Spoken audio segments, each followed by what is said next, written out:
Saxi, Saxo, nouvelle vidéo, j'ose escompter que tu vas bien.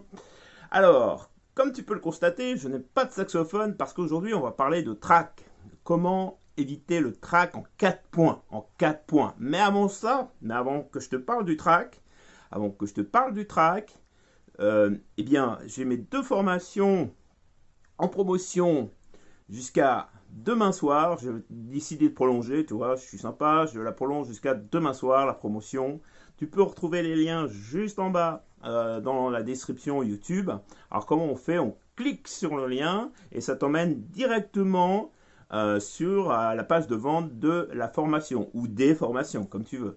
Voilà. Alors, il faut bien que tu te dises, on va rentrer dans le débat du sujet, j'allais dire n'importe quoi, dans le débat, comment éviter le trac, Eh bien, la première chose que je te conseille, c'est de faire du sport. De changer ton état, C'est hyper important de faire du sport. Ça aurait été il y a 15 ans, moi, si on me l'avait dit plus tôt, j'aurais fait du sport plus tôt.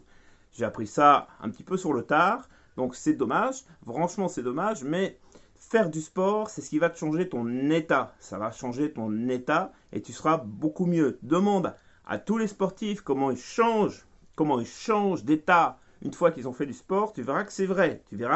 C'est pas des bullshit, hein. D'accord? Donc la deuxième chose, là, je sais qu'il y en a certains qui vont se préparer aux examens d'entrée conservatoire ou des choses comme ça. Il faut bien que tu te dises que les jurys qui vont t'écouter, ils sont passés par les mêmes challenges que toi. Et c'est important de comprendre ça. D'accord? Donc ils connaissent la musique, c'est le cas de le dire, hein. Voilà. Ensuite, ce que je peux te dire aussi, c'est que tu t'entraînes au saxophone dans différents lieux. Alors, par exemple, l'erreur, je pense que je l'ai fait aussi, hein, l'erreur qu'on fait tous, c'est de s'entraîner toujours dans le lieu où tu vas jouer, le lieu de l'examen où tu vas jouer. Et ça, c'est une grosse bullshit, c'est une grosse connerie. Il faut s'entraîner dans différents lieux, hein. Admettons, admettons que toi, tu t'entraînes dans la salle Beethoven, tu t'entraînes bien dans la salle Beethoven pendant longtemps, et là on te dit, ben non, c'est pas possible, il y a un cas de coronavirus, faut surtout pas aller dans cette classe-là. Et voilà, et toi, tu t'entraînais tout le temps dans cette classe-là. Eh ben, on va te dire, allez Stéphane, tu vas aller dans la salle Mozart. Dans la salle, c'est un exemple, hein, Stéphane. Dans la salle Mozart. Eh ben, je peux te dire que toi, si tu t'es pas entraîné dans différents lieux, alors pourquoi s'entraîner dans différents lieux? Parce que t'as pas toujours les mêmes osmoses. C'est quoi une osmose? C'est l'ambiance d'une salle. Tu vois, là, je suis dans l'ambiance d'une salle, hein. Et bien, si je vais dans une autre salle, j'aurai une autre osmose, une autre ambiance. Et forcément, c'est quoi que ça change? Le son, si tu as un son tout sec dans une salle, ou si tu as un son qui a plein d'échos, ça va forcément changer ton interprétation.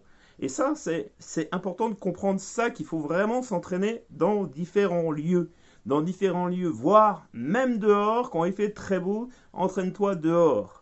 Et voilà, vraiment, entraîne-toi dans différents lieux, c'est hyper important. Ensuite, évidemment, la quatrième chose, c'est de s'entraîner devant des gens. Alors, si tu vas me dire, oui, moi, mais j'ai personne. Eh ben, écoute, si t'as personne, moi, je t'invite à faire une vidéo YouTube. Hein. Tu fais une vidéo YouTube et tu la postes. Tu vas me dire, ouais, Rem, tu te rends compte ce que tu me demandes là?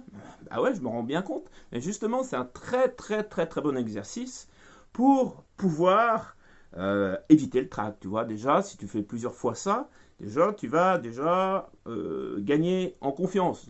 Hein, c'est hyper important de gagner en confiance. Évidemment, si tu as des personnes je sais pas, ta grand-mère qui veut t'écouter, eh ben, joue à ta grand-mère, hein, ou à ton grand-père, ou à je sais pas qui, mais joue devant des gens. C'est hyper important. Je te conseille aussi de jouer devant ta famille, mais pas que. Admettons que chez ta famille, il y a des amis qui viennent, eh bien, joue devant ces amis-là. Parce que, justement, là, tu seras moins à l'aise. Et justement, c'est pour ça que ça sera mieux pour toi. Hein. Comme ça, tu vas commencer à avoir le trac, un bon trac. Et le jour de ton examen, tu seras beaucoup plus à l'aise. Donc, si je résume un peu, la première chose, c'est de faire du sport. D'accord? La deuxième chose, c'est qu'il faut bien que tu penses que les jurys, bah, ils sont comme toi. Hein. Ils sont passés par là. Hein. La troisième chose, c'est de s'entraîner dans différents lieux. Hein. Et donc ça, n'oublie pas ça, hein, c'est hyper important de s'entraîner dans différents lieux. J'ai mon cahier qui est en train de tomber. Voilà.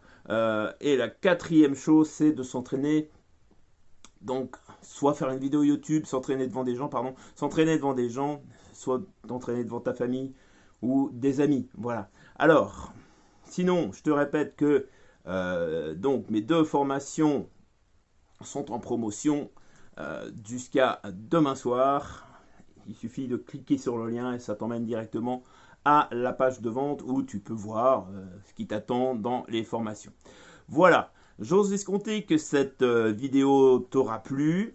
Je te dis à très bientôt pour une prochaine vidéo. Salut les amis.